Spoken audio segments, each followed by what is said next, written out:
This is BBC World News. 进展目前已经进入到了春运的高峰时间。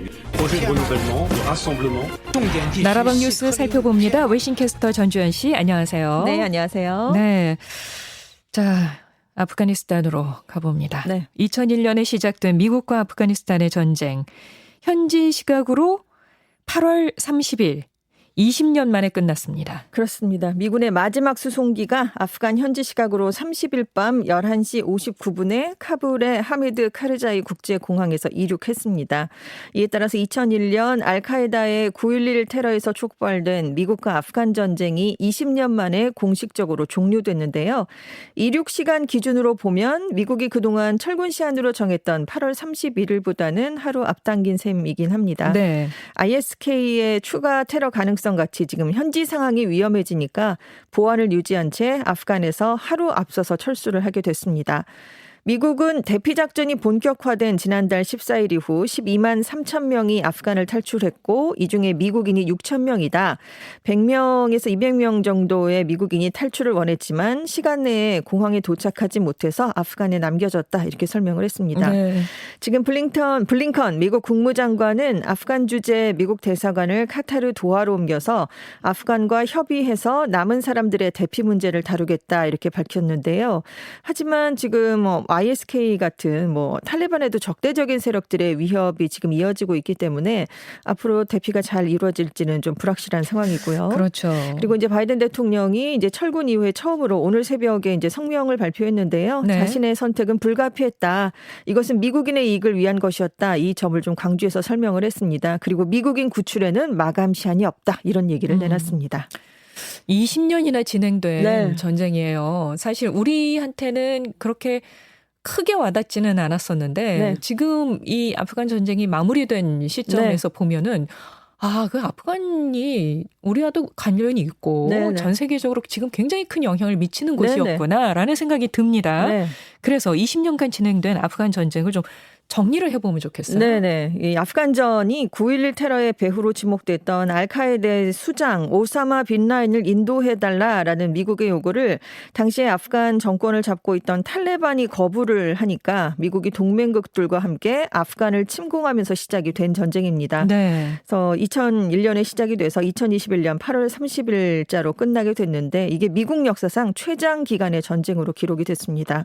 미국은 탈레반을 축출을 했죠. 곧바로 친미 정권을 세웠고요. 2011년 5월에는 빈라덴까지 사살을 해서 아프간을 침공한 목표는 일단 달성을 했습니다. 네. 하지만 이 과정에서 미국이 전쟁 목표를 탈레반 소멸, 미국식 민주주의 정부 수립으로 바꿨고요. 그래서 이후에 10년 이상을 탈레반과 대치하면서 전쟁을 이어왔습니다. 그러다가 트럼프 전 대통령이 작년 2월에 탈레반하고 협상을 했거든요. 그래서 올해 5월 1일까지 미군을 철수하겠다라고 합의를 했었는데 바이든 대통령이 취임한 뒤에 4월에 9.11까지 철수하겠다 이렇게 결정을 내렸다가 7월에 이 시기를 8월 31일로 앞당겼었습니다. 네. 근데 미국이 최소 연말까지는 친미 성향의 아프간 정부군이 버틸 것이다 이렇게 오판을 했거든요. 그래서 탈레반이 지난달 15일에 카불까지 장악한 뒤에 지금 철군 일정은 물론이고 민간인 대피에도 큰 혼란이 빚어졌습니다. 네. 미국과 아프간 모두 큰 상처를 남겼습니다. 4월 기준으로 아프간전으로 희생된 사람이 한 17만여 명에 달합니다. 아프간 정부군이 6만 6천 명, 탈레반 반군이 5만 1천 명, 아프간 민간인이 4만 7천 명 이렇게 아프간 측 피해자가 대부분을 차지하고 있고요.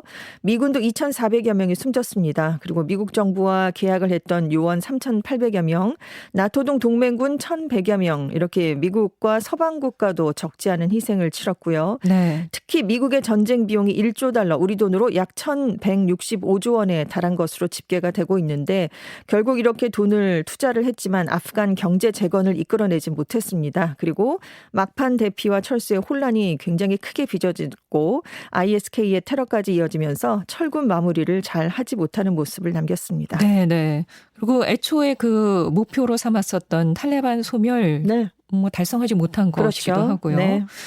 이렇게 미국의 20년간의 아프간 전쟁은 끝이 났는데 바이든 미국 대통령에게는 또 다른 전쟁이 시작됐다 이런 평가가 나오고 있더라고요. 그렇습니다. CNN이 앞으로 바이든 대통령의 유산을 평가할 때 아프간 탈출 작전이 큰 부분을 차지할 수밖에 없게 됐다 이런 평가를 내렸는데요. 네. 바이든 대통령이 미국의 최장기 전쟁을 종료하겠다는 약속을 지켰다는 점에서는 평가를 받을 만하지만 철수 과정에서의 대혼란은 결국 대통령의 리더십과 위기 대처 능력에 대한 의문을 불러올 것이다 이렇게 분석을 내렸습니다.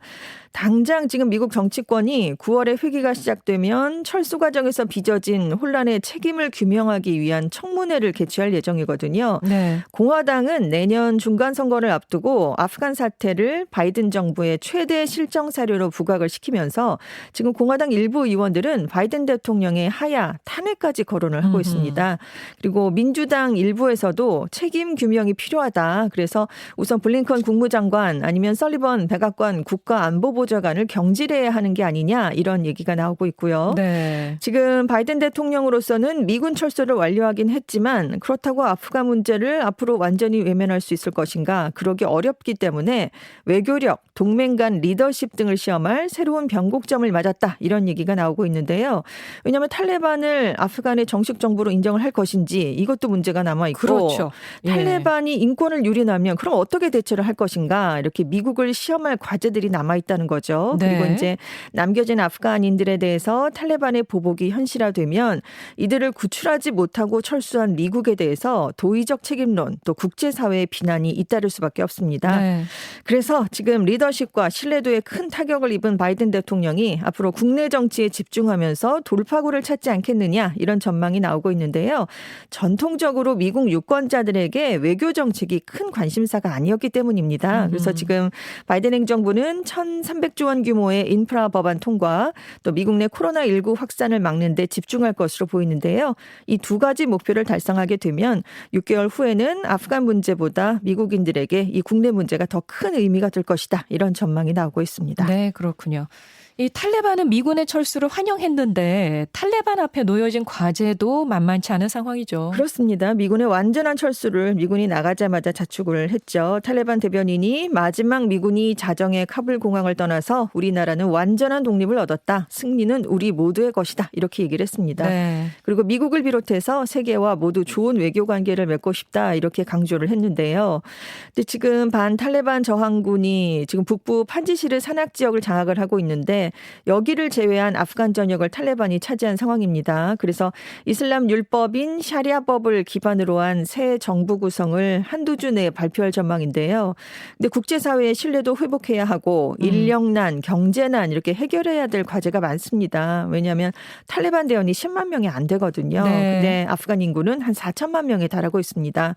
또 탈레반 내부에서도 강경파, 온건파 또 지역에 따라서 파벌이 다 나뉘어져 있거든요. 탈레반 집권 정부가 이들을 다 그럼 통제할 수 있을까? 이것도 지금 불확실하고 탈레반이 제대로 된 사법이나 보안 체계를 갖추지 못하면 저항군이 빠르게 세력을 확장할 수도 있습니다. 무엇보다 심각한 게 경제 문제인데요. 그렇죠. 이미 아프간은 탈레반이 집권하기 전부터 국내 총 생산의 43% 정도를 국제사회의 원조가 차지하고 있었습니다. 굉장히 상황이 좋지 않았는데요. 지금 전국 혼란이 이어지면서 통화 가치가 급락했고요. 식료품 가격이 급등한 상황입니다. 여기에 IMF, 세계은행 등이 자금 지원을 이미 중단했고요.